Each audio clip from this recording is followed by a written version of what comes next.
શું તમારે પણ નાની ઉંમરમાં ગ્રે હેર આવવા માંડ્યા છે?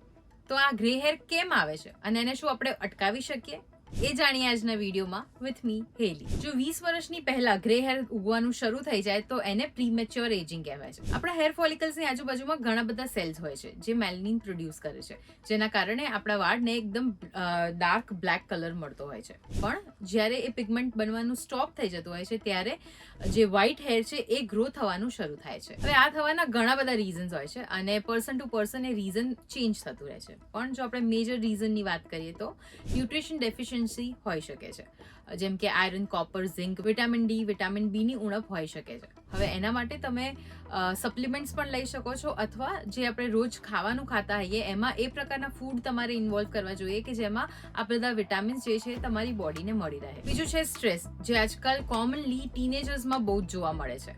ધેન કમ્સ થાઇરોઇડ ડિસઓર્ડર, એના કારણે પણ હેર ગ્રેઇંગ જે છે એ વહેલી ઉંમરે શરૂ થઈ જતું હોય છે. ધેન કમ્સ જેનેટિક્સ, આ એક મેઇન રીઝન છે.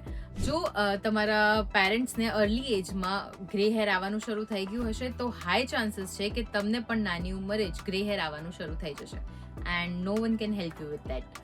સો તમારા જેટલા પણ ફ્રેન્ડ્સ છે જેમને નાની ઉંમરે જ ગ્રે હેર આવવાનું શરૂ થઈ ગયું હતું એ બધાની સાથે આ વિડીયો શેર કરી દો, જેથી કરીને એમને પણ ખબર પડે કે વહેલી ઉંમરે ગ્રે હેર આવવાનું કારણ શું હોઈ શકે છે અને એમને ખાવામાં શું શું ઉમેરવાની જરૂર છે. સો આઈ હોપ આજનો વિડીયો ઇન્ફોર્મેટિવ રહ્યો હશે. આવા જ ઇન્ફોર્મેટિવ વિડીયોઝ માટે તમે જોડાયેલા રહો ગુજરાત સમાચાર સાથે.